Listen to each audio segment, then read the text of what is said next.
राम राम जी दोस्तों, कैसे हैं आप लोग। उम्मीद है मस्त होंगे, भले चंगे होंगे। दोस्तों आज मैं आप लोगों को एक बहुत ही खूबसूरत स्वरचित सोहर गीत सुनाने जा रही हूँ। अगर आपको ये गीत अच्छी लगे तो प्लीज़ लाइक शेयर कमेंट जरूर करिएगा दोस्तों।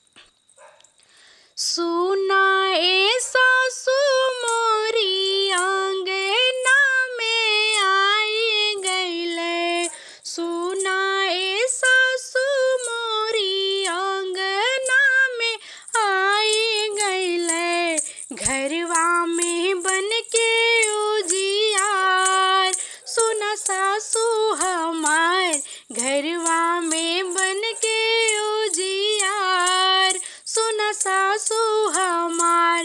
जब लेना सासू मोरी देवता मनाई बुना, जब ले ये सासू मोरी देवता मनाई बुना, देवना कंगना चमकदार, सुना सासू हमार देवना कंगना चमकदार, सुना सासू हमार। सुनाए जिठनी मोरी आंगना में आई गईले, सुनाए जिठनी मोरी आंगना में आई गईले, घरवा में बन के उजियार, सुना जिठनी हमार घरवा में बन के उजियार, सुना जिठनी हमार।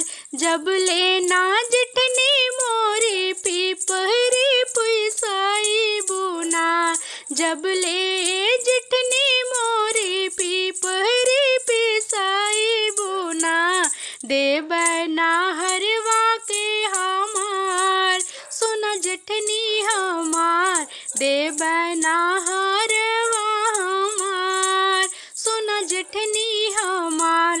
सुनाए ननदा मोरी आंगना में आई गईले, सुनाए ननदा मोरी आंगना में आई गईले, घरवा में बन के उजियार, सुना ननदा हमार घरवा में बन के उजियार, सुना ननदा हमार। जब लेना ननदा मोरी सोहरी गो गाई बुना, जब ले ननदा मोरी सोहरी गो गाई बुना, खोज बना सजना तोहार, सुना ननदा हमार खोज